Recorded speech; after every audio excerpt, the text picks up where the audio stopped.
حدیث اللہ کے رسول صلی اللہ علیہ وسلم فرماتے ہیں کہ میں سویا ہوا تھا، اچانک میرے پاس دو فرشتے آئے اور مجھے اٹھا کر کے ایک ویران مقام پر، پہاڑ پر لے کے گئے، ویران پہاڑ سناٹا، اور مجھ سے کہنے لگے چلو چڑھو اس کے اوپر۔ میں نے کہا میں نہیں چڑھ پاؤں گا، اس کے اوپر میں نہیں چڑھ پاؤں گا۔ تو ان دونوں نے کہا چڑھو، ہم تمہاری مدد کریں گے۔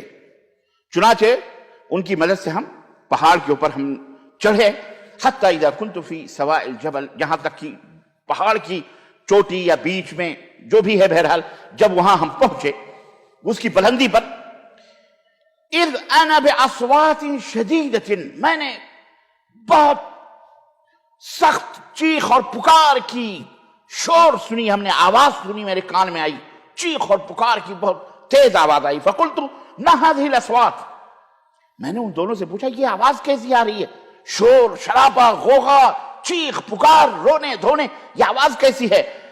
فقالوا هذا غواء اہل النار، یہ دوزخیوں کی چیخ و پکار ہے۔ اللہ ہم سب کو جہنم سے محفوظ رکھے۔ یہ اہل نار کی اللہ دکھا رہا ہے اپنے نبی کو۔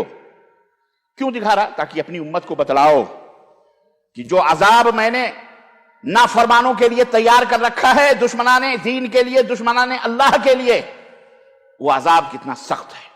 اللہ نے دکھایا، سنایا، فرشتوں نے کہا کہ یہ اہل نار جہنمیوں کی آواز ہے۔ ثم انطلق بی، پھر ہمیں لے کر کے آگے بڑھے۔ فَإِذَا أَنَا بِقَوْمٍ مُعَلِّقِينَ بِأَعْرَاقِيبِهِمْ مُشَقِّقَةُ أَشْدَاقِهِمْ، پھر میں ایک ایسی جگہ پہ گیا جب میں نے دیکھا، ایک قوم کو دیکھا جن کی گدیوں کے بل جن کو لٹکایا گیا ہے۔ گدی ہوتی نا یہ، اس کے بل ان کو لٹکایا گیا ہے اور ان کے جبڑے پھاڑے گئے ہیں، پھیلائے گئے ہیں، جن سے خون ٹپک رہا ہے، خون رس رہا، تسیل اشداقہم دمن، جن سے خون بہ رہا ہے۔ قال، نبی کریم صلی اللہ علیہ وسلم فرماتے ہیں، قلت من ہؤلاء، یہ کون لوگ ہیں جو ان کی شکلیں ہیں، گدیوں کے بل لٹکائے گئے ہیں اور اس طرح سے ان کے جبڑے پھاڑے گئے ہیں اور ان سے خون بہ رہا ہے، یہ کون لوگ ہیں؟ قال هؤلاء الذين يفطرون قبل تجلیہ صومہم، اللہ اکبر، یہ وہ لوگ ہیں، فرشتوں نے کہا یہ وہ لوگ ہیں جو روزے توڑ دیا کرتے تھے، روزے نہیں رکھتے تھے۔ یہ روزے فرض کیے گئے ہیں لیکن یہ روزے نہیں رکھتے تھے۔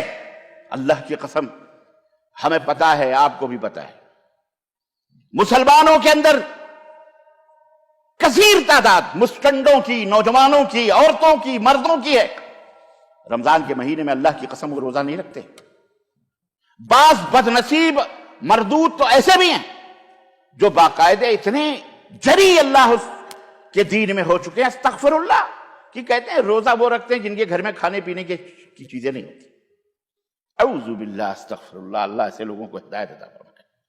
اے روزہ خورو، روزہ توڑنے والوں، روزہ نہ رکھنے والوں، سنو، یہ حشر ہے، انجام ہے جو اللہ کے رسول صلی اللہ علیہ وسلم نے بتلایا کہ یہ عذاب ہے ان لوگوں کے اوپر جو روزہ نہیں رکھتے ہیں۔ طاقت ہے، قوت ہے، سب کچھ ہے، اس کے باوجود بھی روزہ نہیں رکھتے۔ بیماری بھی نہیں ہے، کام ہے، نوکری ہے، یہ ہے، وہ ہے، اللہ ہے، فلاں ہے، گھروں میں بیٹھ کر بیویوں کے ساتھ مارتے ہیں بیویوں کو، کھانا پکاؤ، میں روزہ نہیں روزہ نہیں۔ یہ ان کا حشر ہوگا کہ کل قیامت کے دن وہ جہنم میں اس طرح سے ان کو عذاب ہوگا۔ اللہ تعالی ہم سب کو ایسے عذاب سے محفوظ رکھے۔